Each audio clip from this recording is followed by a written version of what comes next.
వరద గండం గట్టెక్కింది అని అనుకుంటే బురద గండం వచ్చి పడ్డది. గంగల మునకేసిన ఊర్లన్నీ ఇప్పుడిప్పుడే బయటపడుతున్నాయి. కానీ ఎటు చూసినా బురదనే. పబ్లిక్ ముప్పు తిప్పల పడుతుర్రు. ఇన్నొద్దులు అపురూపంగా చూసుకున్న ఇండ్లన్నీ బురదతోని ఆగమాగం అయ్యేటాళ్లకు మస్తు బాధపడుతుర్రు జనాలు. అయితే ఎవ్వలేం ఫికర్ చేయొద్దు అన్నట్టే పనిచేస్తుర్రు సర్కారోళ్ళు. ఫైర్ ఇంజన్లు పెట్టిర్రు, సాఫ్ సఫాయి కార్మికులు రంగంలోకి దిగిర్రు. విజయవాడను మళ్ళా ఎప్పటి లెక్కనే తయారు చేసేటందుకు మస్తు తిప్పల పడుతుర్రు. అగ చూడర్రి, ఎటు చూసినా ఆగమాగం చందన గంధమోలే పేరు కొనిపోయింది బురద.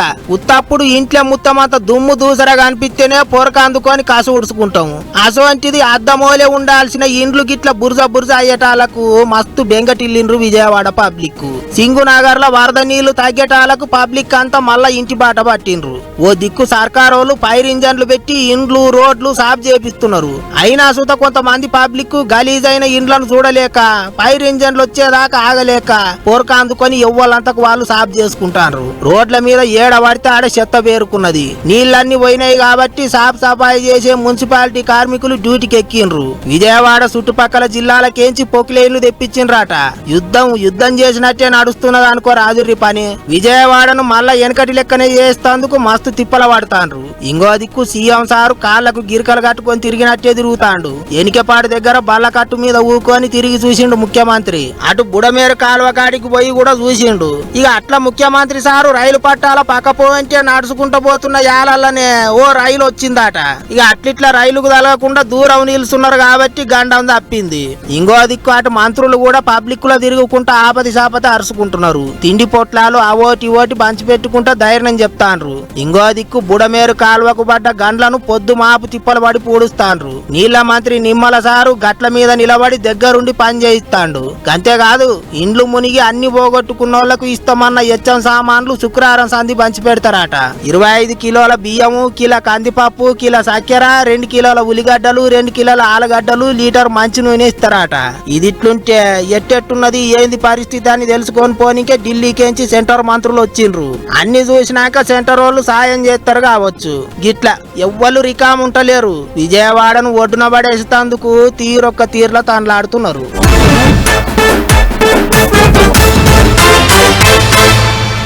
బుడమేరు దెబ్బకు విజయవాడ మునిగితే మున్నేరు దెబ్బకు ఖమ్మం గజగజ వణికింది.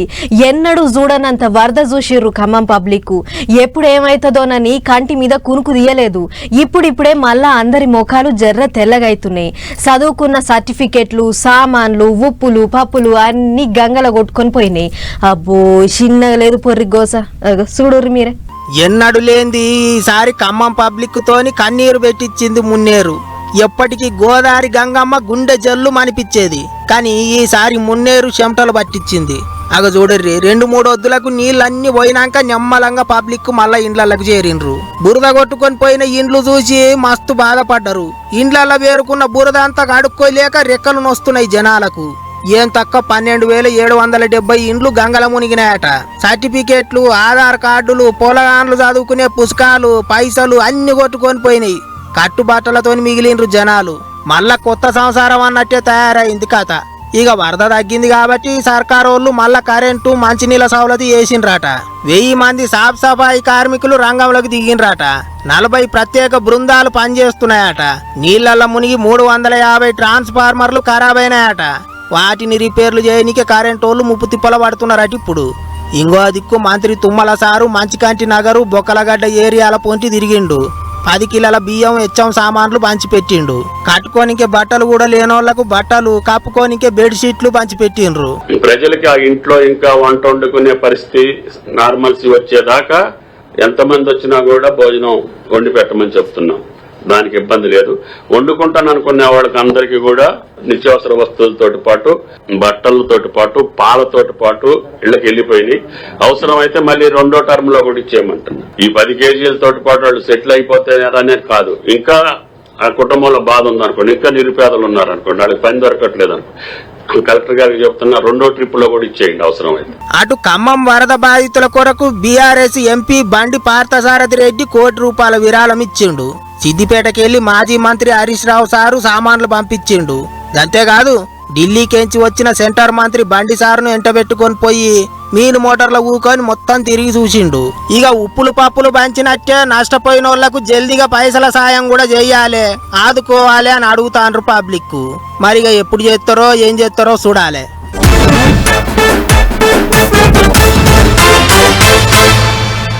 వరదలు చేయబట్టి పంటలన్నీ దెబ్బతిన్నాయి. రైతన్నలు నిండా మునిగిర్రు, ఇండ్లన్నీ మునిగి పబ్లిక్ శితం లాస్ అయ్యిర్రు. ఇక దందాలు చేసేటోళ్ళ పరిస్థితి అయితే చెప్పొద్దు పోర్రి. లక్షల రూపాయల పెట్టుబడులు పెట్టి వ్యాపారం చేసుకునేటోళ్ళు వరదలతోని ఆగమాగమయ్యిర్రు. గంగల మునిగి సామాన్లన్నీ గతరలేసేటాళ్లకు లాభోదీబోం అనుకుంటుర్రు. దేవుడా మాకెవరు దిక్కు అని అంటుర్రు. వ్యాపారం చేసుకునేటోళ్లను వరదలు గట్టిగా దెబ్బకొట్టినాయి. మొత్తం షాప్ అంతా కూడా మాది లాస్ అయిపోయాం. మొన్న 4 నెలల క్రితం ముద్రా లోన్ తీసుకొచ్చి 10 లక్షలు పెట్టారు, దాని మీద ప్రస్తుతం నాశనం అయిపోయింది. 10 లక్షలు అప్పు తెచ్చి దందా పెద్దగా చేద్దామని చూస్తే బుడమేరు బుడ్డ ముంచిందని బాధపడ్డాడు కార్పెంటర్ అన్న. అగ చూడర్రే, తలుపు చెక్కలన్నీ నీళ్ళ నాని ఎందుకు పనికి రాకుండా పోయినాయి. అందులో పబ్లిక్ పైసలు ఇచ్చి తయారు చేయమని చెప్పిన మంచాలు, తలుపులు, కిటికీలు కూడా ఉన్నాయట. మొత్తం ఆగమాగమైనాయి. ఏం చేయాలరా దేవుడా అంటున్నారు. ఇగిదిట్లుంటే పాలదంద చేసేటోళ్ళు పరిశాన అయినరు. చాలా వరకు గొడ్డు గోదా కొట్టుకొని పోయినాయి. మిగిలిన జీవాలకు 3-4 దినాల సంధి గాసం లేక డొక్కలు ఎగిరేస్తున్నాయి. చిన్న చిన్న బర్రె దూడలు మనుషులు కనిపిస్తే చాలు దాన పెడతారేమోనని ఆశగా చూస్తున్నాయి. మస్తు ఘోరంగా ఉన్నది పరిస్థితి. ఎప్పటికీ తిండి తినేటోళ్లతోని కలకలలాడే ఓటర్లు నాశనమైనాయి. అన్నిటికీ మించి నీళ్లలో మునిగిపోయి మోటార్ సైకిళ్లు, కార్లు అన్ని ఖరాబైనాయి. జర్ర వరద తగ్గంగానే పబ్లిక్ అంతా మోటార్ సైకిళ్లు పట్టుకొని మెకానికుల దగ్గరికి లైన్లు కట్టిండ్రు. విజయవాడలున్న మెకానిక్ షాపులన్నీ ఇప్పుడు బండ్లతోని నిండిపోయినాయి. ఏ చెడ్డు కాడ చూసినా 100ల కొద్ది బండ్లు నిలబెట్టిండ్రు. అయితే వరదల మునిగిన బండ్లను అస్సలు చాలు చేయొద్దంటుర్రు మెకానికులు. అట్లనే నెట్టుకుంటా మెకానికుల దగ్గరికి తీసుకుపోవాలి అని చెప్తున్నారు. బైక్ వెంటనే స్టార్ట్ చేయకుండా అలా తీసుకొస్తే ఎయిర్ ఫిల్టర్, కార్బొరేటర్, సైలెన్సర్లు అన్నీ క్లీన్ చేసుకుంటే సరిపోద్ది. స్టార్ట్ చేస్తే మాత్రం ఇంజన్లు సీజ్ అయ్యే అవకాశం ఉంటుంది. కాయిల్స్ అయిపోతే ఎక్స్ట్రా, BS6 అయితే ఎక్స్ట్రా ఎక్కువ అవుతున్నాయి. 5-6 వేలు దాకా అవుతుంది BS6 ఒక్కొక్క బండికి. మూలిగే నక్క మీద తాటిపండు పడ్డట్టు అసలే పరిస్థితి అంతా ఆగమాగం ఉన్నదంటే మోటార్ సైకిళ్లు కూడా గట్టిగానే ఖర్చు పెట్టించేటట్టు ఉన్నాయి. మరిగా బండి లేకపోతే అన్నిటికీ తిప్పలేనాయే. ఎటు పోవాలన్నా బండి కావాలి. అందుకే ఇక అన్నిటికంటే ముందుగాల బండ్లు బాగు చేయించుకునే పనిలేనా పడ్డారు విజయవాడ పబ్లిక్. సరే ఇక వరద బురద కష్టాలు 2 వద్దుల కన్నా పోతాయి గాని పబ్లిక్ మళ్ళా ఓ 4 రూపాయలు ఎనికేసుకునేటట్టు కావాలంటే బగ్గ టైమే పట్టేటట్టున్నది అనుకుంటారు అందరూ.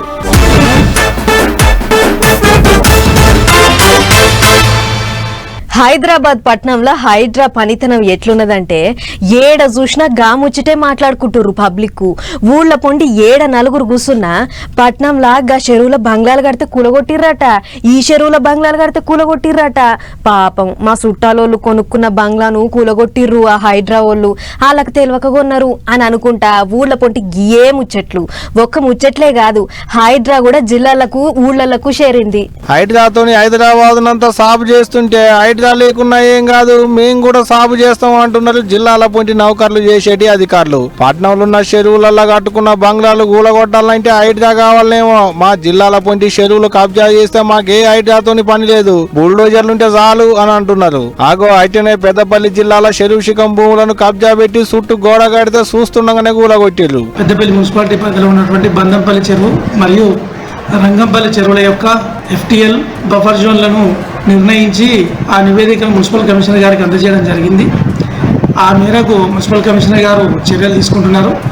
ఇదే రీతి లోపల పెద్దపల్లి మున్సిపాలిటీలో కానీ అలాగే మిగతా గ్రామాల్లో ఉండే చెరువులలో కానీ చేయడం జరుగుతుంది. రాబోయే కాలం లోపల జిల్లా కలెక్టర్ గారు స్పష్టమైనటువంటి ఆదేశాలు ఇవ్వడం జరిగింది.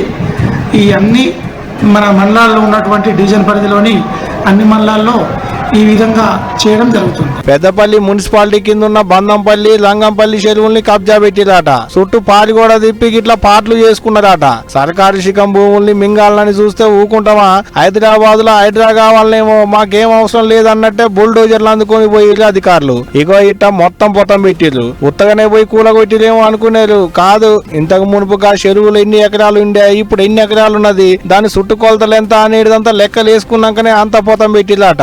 ఏమో అనుకున్నాం గానీ హైడ్రా పనితనం ఆడబడి ఈడబడి ఊర్లకు వాకిందుళ్ళు. ఇక ఇదే ఊర్లటి మీద పల్లెలకు వాకినా అంటే సగం బడ ఊర్లు ఖాళీ అయ్యేటట్టే ఉన్నాయి. గణేష్ పండుగ దగ్గర పడ్డది. ఇప్పటికే చాలా దిక్కుల్లో చిన్న చిన్న గణేష్ల కాడ నుంచి పెద్ద పెద్ద గణేష్ల దాకా అన్ని విగ్రహాలు మండపాలకు చేరినాయి. అటు మండపాల కాడ కూడా అన్ని డెకరేషన్ పనులు జోరందుకున్నాయి. సరే గిట్ల ఎన్ని గణపతులు పెట్టినా మోదాలు అందరి కన్ను మన ఖైరతాబాద్ బడా గణేష్ మీదనే ఉంటది. మరి ఈసారి బడా గణేష్ ఎట్లుండు, గుడికాడ సౌలతులు ఎట్లున్నాయి, ఏం కథ అనేది అంతా ఒకసారి అరుచుకునిద్దాం పారి. 2 తెలుగు రాష్ట్రాలు 1000 కళ్లతోని ఎదురు చూసే ఖైరతాబాద్ బడా గణేష్ అంతా తయారైండు. పనులకు వాడిన గుంజలు ఒక్కోటి మెల్లగా ఇప్పేస్తుర్రు. గణేష్ పండుగ చేయబట్టి 70 ఏండ్లు అవుతుందని గీసారి 70 అడుగుల ఎత్తుతోని మట్టి విగ్రహం చేసిర్రు. గీసారి సప్తముఖ మహాశక్తి గణపతిగా దర్శనమిస్తుండు. మహాగణపతి అంటే 7 ముఖాలతోని విగ్రహం చేసిర్రన్నట్లు. అట్లా 7 ముఖాలు, 7 పాములు, 24 చేతులతోని గణేశుడి నిర్మాణం అయ్యింది. గణేశుడి కుడిషే బాజుకు శ్రీనివాస కళ్యాణం, ఎడంషే బాజుకు శివపార్వతుల కళ్యాణం, ఇంకా ఉత్సవ మూర్తులు. గిట్ల ఇవే అవ్వల్దార్ షెక్కిర్రు అని అనుకుంటే ఇవి కాకుండా జనమంతా ఇగింత మెచ్చేటట్లు అయోధ్య బాలరాముని బొమ్మను కూడా తీసిర్రు. అట్లా ఎప్పట్లెక్కనే రాజేందర్ అనే కళాకారుడు గీ బడా గణేష్ కు రూపం తీసి పానం పోసిండు. మొత్తానికి ఖైరతాబాద్ బడా గణేష్ పూజలు అందుకుంటానికి ఇంకొక అడుగు దూరంలో ఉన్నాడు. అటు పోలీసులు కూడా గణేష్ పండుగ చాలైతే తోవ ఎటు దిక్కు బంద్ చేయాలి, ఏది కొలాయించాలి అనే పనులు ఉన్నారు. ఇప్పటికే భక్తుల కోసం క్యూ లైన్ బార్గేట్లు కూడా ఎక్కడివక్కడ ఫిట్టింగ్ చేసిర్రు. అటు ఖైరతాబాద్ గణేష్ ఉత్సవ కమిటీ ఆధ్వర్యంలో జరుగుతున్న సంబరాలకు పెద్ద సుట్టం లెక్క హాజరు కావాలి అని డిప్యూటీ సీఎం బట్టి సార్ ను ఖైరతాబాద్ ఎమ్మెల్యే కం ఉత్సవ కమిటీ చైర్మన్ దానవ్ నాగేందర్ అన్న రమ్మని కోరిండు. బేస్తారావు నాడు ప్రజాభవన్ లా అయ్యగార్లు ఇంకా తతిమ కమిటీలను ఎంటేసుకొని పోయి కలిసిండు. షెల్లబట్ట కప్పి ఒక తీరుగా రమ్మని కోరిండు. మరి ఈసారి బడా గణేష్ సంబరాలు ఎట్లెట్లుంటాయో ఏమో చూడాలే.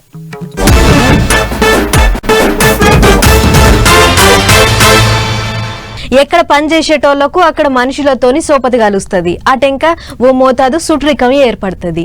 అట్లా మన కాసు చుట్టాలు కాకపోయినా కూడా అవతలోళ్ళు ఏదన్నా ఆపదలో ఉన్నారంటే మనకు తోచినంత సాయం చేసుకుంటాం. ఇగో గిట్లనే మొన్న కేరళ, తమిళనాడుల వరదలు వస్తే మన టాలీవుడ్ హీరోలు విరాళాలు ఇచ్చిర్రు. సరే గిదంతా బానే ఉంది గాని గీదేం తరీకా అని తిడతావుర్రు 2 తెలుగు రాష్ట్రాల పబ్లిక్. మరి గట్ల ఎవరిని తిడుతుర్రో మీరే చూడు. టాలీవుడ్ హీరోల చేతికి బొక్కే లేదు అన్నట్లే ఉంది వాళ్ళు సాయం చేస్తున్న తీరు చూస్తుంటే. ఎందుకంటే గా నడుమ తమిళనాడు, మొన్న కేరళ, వాయనాడుల వరదలు వచ్చినాయి కదా. గా వరదల నిండా మునిగినోళ్లకు తలా ఇంత అన్నట్లు పైసలు పంపించిర్రు. అక్కడి హీరోలతోని మనోళ్ళు దోస్తీ చేస్తారు కాబట్టి మనిషికి మనిషి ఆసరా అనుకుని ముంగట పడ్డరు. అట్లా కర్ణాటక, తమిళనాడుల ఏ ఆపదొచ్చినా మనోళ్ళు ఉన్నారు.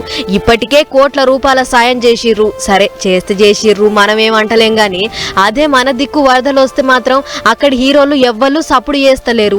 ఇంతవరకు ఎవ్వళ్ళు ఒక రూపాయి బిల్ల కూడా పంపించిన పాపాన పోలేదు. ఎందుకు అలా సినిమాలు తెలుగులో రిలీజ్ అయితే మనం చూస్తూనే ఉన్నాం, మార్కెట్ పెంచుతూనే ఉన్నాం. అయినా కూడా మాకేంది గడిచి గడ్డకెక్కినాం అన్నట్లుంటే ఎట్లా అని తిటిపోస్తుర్రు 2 తెలుగు రాష్ట్రాల నెటిజన్లు. మన తెలుగు హీరోలు అందరినీ కలుపుకోపోతారు కాబట్టే తోటోనికి ఆపద రాగానే మానవత్వంతోని సాయం చేసిర్రు. గదే మంచితనము గా కోలీవుడ్, శాండల్వుడ్, మాలీవుడ్ లేకపాయాయి. గీదేం తరీకా అని పొరుగు రాష్ట్రం సినిమా హీరోలకు సురుగులు పెడుతుర్రు. గిట్ల తిన్నకాడ పక్కసాపలు కాల్చే కథలు చేస్తే ఈ కాడ నుంచి మీ సినిమాలను దేకేదే లేదు అని కోపానికి వస్తుర్రు. ఆయన గిట్ల ఆపద అయ్యిందని ఎరకగానే మన తెలుగు హీరోలు అడగకపోయినా సాయం చేసిర్రు అక్కడ ఓళ్లకు. ఆ సొంటిది మన కాడ గింత ఆపదొస్తే ఒక్కళ్ళు సప్పుడు చేయరా? గిట్లనే ఉంటదా అని అనుకుంటుర్రు గీ ముచ్చట లోతుగా చూస్తున్న ఇంకొంతమంది నెట్టన్నలు.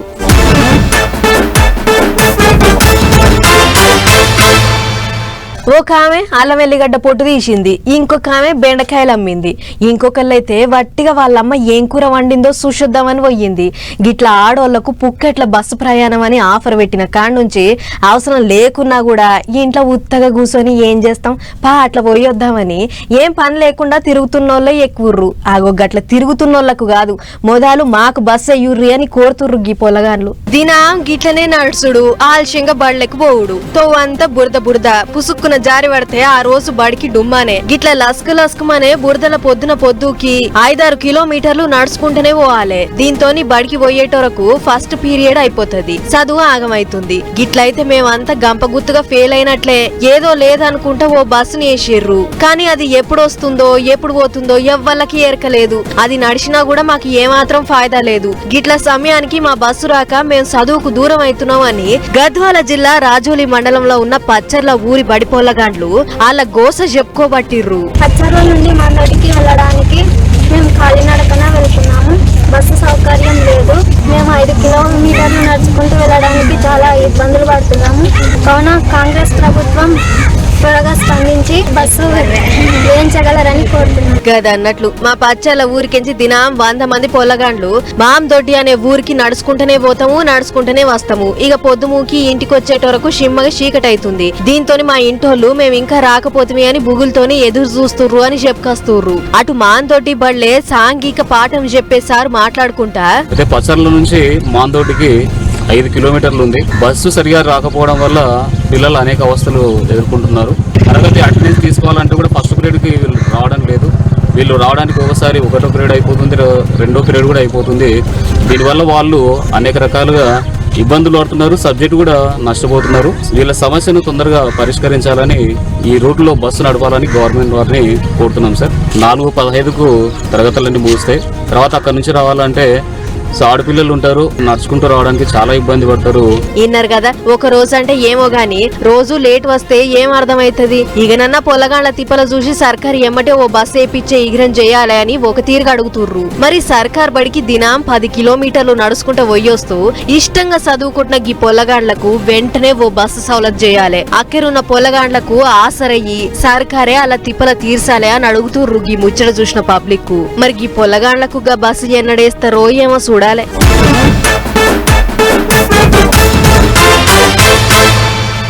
కొమ్మూరెంబడి డప్పుడు పడ్డట్టే పడ్డాయి వానలు. ఏం వానలో ఏం పాడో. 4-5 ఒద్దులు ఆగం పట్టించింది సరదన్నట్టు మళ్ళీ 3 ఒద్దులు ఆగం చేసేటందుకు తయారుగున్నాడట వానదేవుడు. అవు బంగాళాఖాతంలో అల్పపీడనం లేచుడుతోని ఆగం చేసేటందుకు తయారైతుండట. ఇక కథ ఏందో ఒకసారి అరుసుకొని వద్దాం పారి. ఈ వానలు చల్లకుండా ఏం వానలురా నాయన, ఇప్పటికే 10-15 ఒద్దుల సంది పబ్లిక్ ను పరేషాన్ చేస్తున్నాయి. ఈ వానదేవుడు చల్లకుండా ఇంత అయినాక ఆయనకు పబ్లిక్ మీద గింతన్న పాపం అనిపించకపోయి ఉండొచ్చునా. చేసిన ఆగం చాలదన్నట్టు ఇంకో 4 ఒద్దులు మందిని పరేషాన్ చేసేందుకు తయారైతున్నాడు వానదేవుడు. బంగాళాఖాతంలో తుఫాన్ లేచింది అంటున్నారు మొగుల అధికారులు. ఇక ఇప్పటికైతే ఎరుపని పసుపని మొగుల అధికారులకేంచి అలర్టులైతే ఏం లేవు గాని పబ్లిక్ అయితే పైలంగా ఉండాలంటున్నారు. శుక్రవారం కేంచి ఐతారం దానక ఈడవకుండా ముసులు పెడతదట.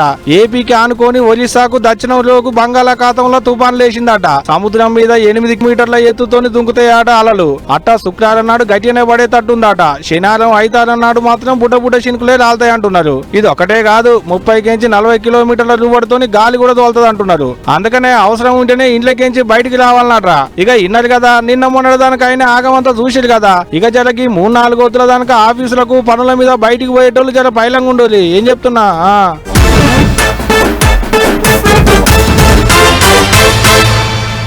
తల్లి తండ్రి గురువు దైవం అంటుంటారు. అంటే తల్లిదండ్రుల తర్వాత దేవుని కంటే ముందుగల గురువే ఉంటాడన్నట్టు. అగో అసొంటి గురువుల దినోత్సవం అని ఇయాలో మంచి గురువు ముచ్చట పట్టుకొచ్చినాం చూడుర్రి.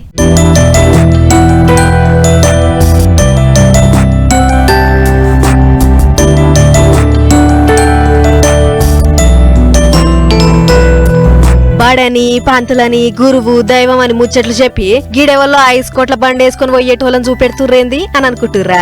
అది 5 కోట్ల బండి కాదు, చదువుల బండి. అర్థం అయితలేదు కదా. గా బండి మీద ఏముందో ఒక్కసారి దగ్గరికించి చూడుర్రి. చూపెట్టే ఎడిటర్ అన్న చూసిర్రా ఏం రాసిందో. శిక్షా రథం అంటే చదువుల బండి అని రాసుకుండు. గా బండి తోలేటాయన పంతులు. బండి మీద ఎనుకున్న డబ్బాల పుస్తకాలున్నాయి.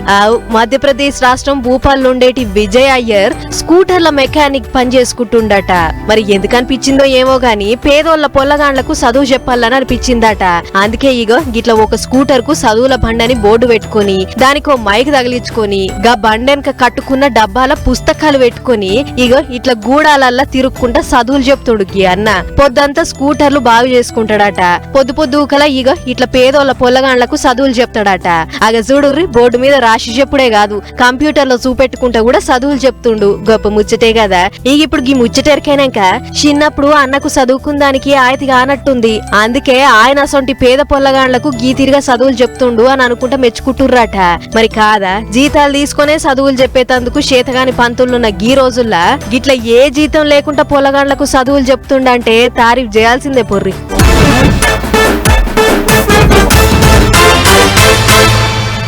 ఇగిన్ని బుడ్డ ముచ్చట్లున్నాయి. అట్లా పోయి చూసేద్దాం పర్రి ఫటాఫట్ దనదన్.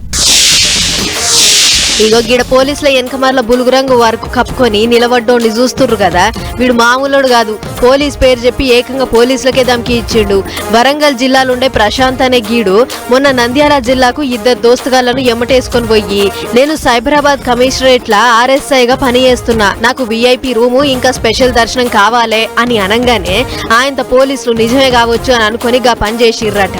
మరి ఎట్లా అనుమానం వచ్చిందో ఏం పాడో గాని ఓ కన్నేసి ఉంచితే వీడసలు పోలీసే కాదు గుత్త లత్కోరగాడు అని తేలిందట.